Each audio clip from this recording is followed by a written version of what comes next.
Hai hai hai semuanya. Jadi hari ini konten aku agak sedikit berbeda daripada biasanya ya guys. Jadi hari ini aku ingin menjawab pertanyaan dari teman-teman aku yang berasal dari luar daerah Bali. Jadi banyak banget di antara mereka yang ada keinginan untuk merantau ke Bali, baik itu untuk kuliah, ada juga yang untuk keperluan untuk kerja.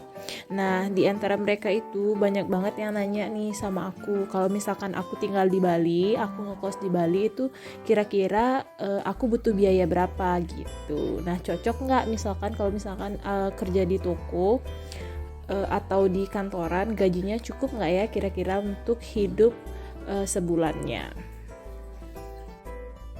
Nah, di sini aku akan berbagi pengalaman aku sebagai anak kos. Nah, aku meskipun asalnya dari Bali, tapi aku ngekos juga ya guys, karena rumah aku atau kampung aku itu jauh dari tempat kerja aku yang sekarang. Nah, selama kira-kira kurang lebih 6 atau 7 tahun ke belakang ini aku memutuskan untuk kos atau hidup mandiri. Nah, berdasarkan pengalaman aku pernah 3 kali ganti kosan. Jadi ini yang sekarang adalah kosan aku yang ketiga ya guys. Dari itu semua, jadi biaya dan juga tentunya lokasi dan juga segala macamnya itu berbeda-beda. Nah, ini aku ambil contohnya untuk yang aku sekarang atau pengalaman aku sebelumnya ya guys. Jadi aku mencatatkan untuk kebutuhan pokoknya saja. Jadi ini tidak termasuk biaya untuk happy-happy saudara atau mungkin nongkrong-nongkrong cantik di cafe gitu ya. Jadi hanya kebutuhan dasarnya saja. Nah, untuk yang pertama ini ada kebutuhan yang pastinya yaitu tempat tinggal. Ini bisa kos atau kontrak.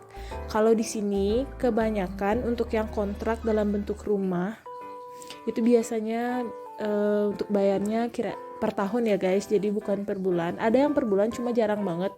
Kebanyakan itu biayanya dibayarkan tahunan. Biayanya sendiri untuk yang kontrak itu kisarannya 25 juta sampai 40 juta setahu aku kalau untuk daerah Denpasar. Nah, kalau untuk kos itu untuk di daerah Denpasar ataupun Badung itu ada di kisaran 500 sampai 900 ribu rupiah untuk satu kamar kosongan. Nah, untuk kosan aku sendiri, jadi ini di wilayah Denpasar, ini ada di harga 600 ribu rupiah. Tapi kalau misalkan kita mau nyari-nyari yang lebih murah, ada yang 450 bahkan 500 ribu. Cuma itu biasanya lokasinya agak masuk-masuk gang gitu guys. Nah, biasanya agak sulit diakses atau agak jauh dari pusat kota. Nah, kalau misalkan kalian mau nyarinya di pusat kota, terus kamarnya agak legaan, itu biasanya ada di kisaran harga 700 sampai 900 ribu rupiah.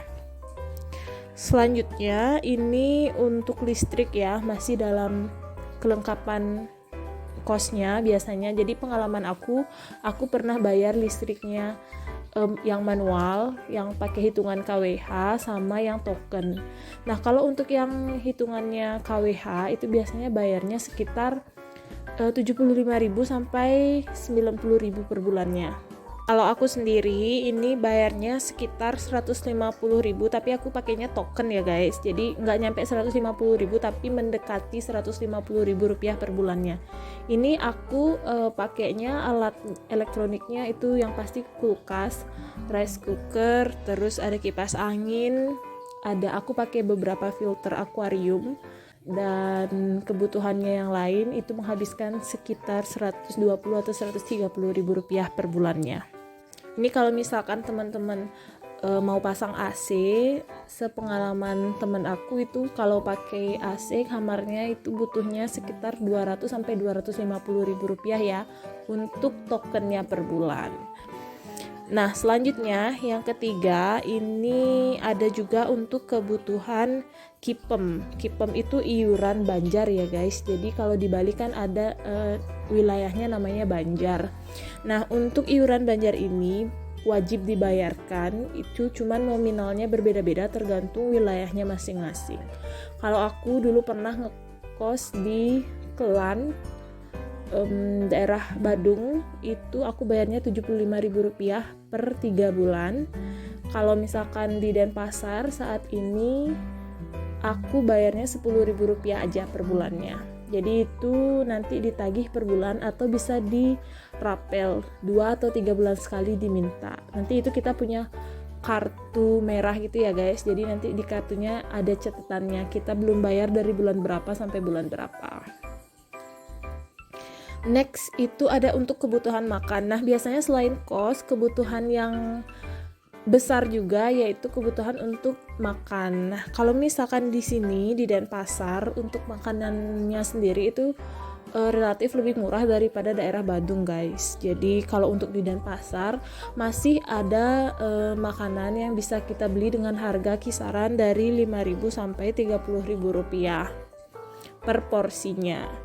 Nah kalau misalkan nih aku kalkulasi, kalau beli sendiri makanannya itu anggap kita makan 3 kali sehari ya guys. Jadi yang paling murah, yang paling ekonomis itu biasanya harganya nasi bungkus 10.000. Jadi dikali 3 aja 30.000 per hari, jatuhnya dikali 30 itu sebulannya butuh kira-kira 900.000 rupiah. Nah ini banyak banget ya guys butuhnya kalau misalkan beli. Nah sekarang ada option kedua, kalau misalkan itu dirasa kebanyakan atau terlalu boros, itu bisa masak sendiri seperti yang aku terapkan. Jadi aku lebih sering masak sendiri ketimbang beli. Jadi kadang-kadang kalau lagi malas masak atau lagi buru-buru baru aku beli barang sekali atau 2 kali aja. Nah kalau misalkan masak sendiri sekarang aku membudgetkan 150.000 rupiah untuk 1 minggu. Jadi 150.000 dikali 4 dalam sebulan. Untuk kebutuhan dapur saja aku menyisihkan senilai 600.000 rupiah.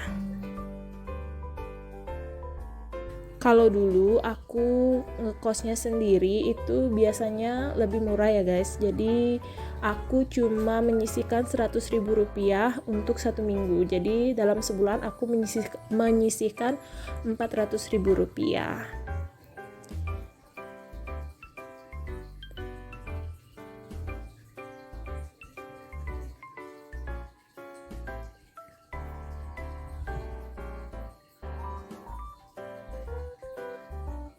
Jadi untuk uang ini memang hanya benar-benar digunakan untuk keperluan dapur ya guys.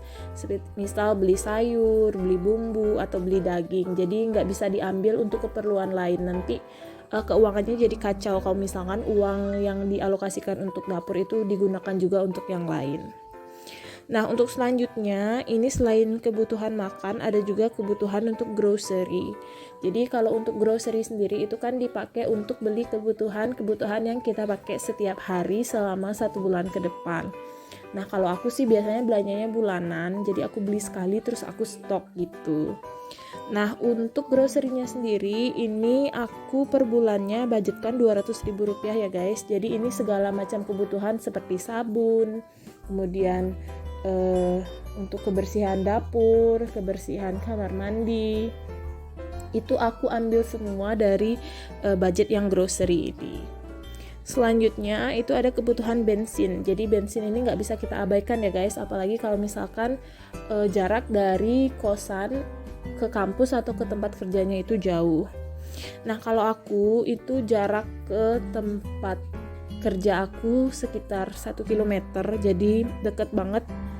Itu untuk bensin aku cuma mengalokasikan uangnya 100.000 rupiah aja. Jadi kira-kira dalam sebulan aku bisa 5 kali untuk beli bensin, kecuali aku pulang ke kampung. Jadi kan kampung aku lumayan jauh nih, biasanya sekali jalan aku ngabisin bensin sekitar 15.000 rupiah. Oke, jadi ini aja kira-kira yang penting. Jadi mau aku totalin, yang pertama tempat tinggalnya aku ambil yang 600.000 rupiah. Kemudian untuk listriknya aku ambil contoh dari aku sendiri 150.000. Kipemnya 10.000. Sama untuk uang makannya aku ambil contoh yang 150.000 rupiah. Jadi per bulannya 600.000. Grocery-nya 200 sama bensinnya 100.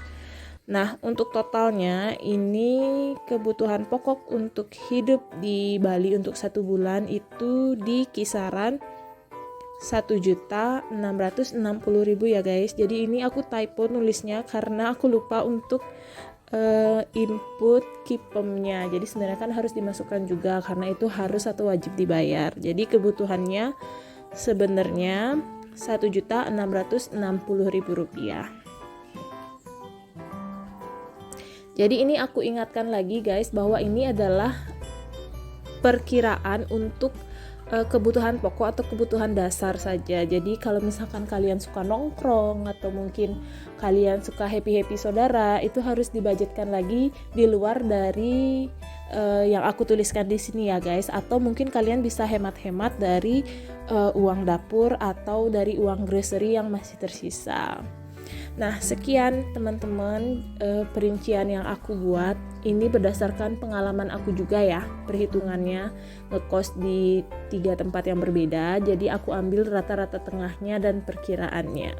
Untuk teman-teman yang ingin atau memiliki keinginan untuk datang ke Bali, mengadu nasib atau mungkin sekolah di sini, semoga bisa bermanfaat dan bisa dijadikan sebagai salah satu acuan atau patokan kalau misalkan kalian mau ke sini, berapa biaya yang harus kalian persiapkan. Oke, sampai ketemu di konten aku selanjutnya dan semoga bermanfaat. Bye bye.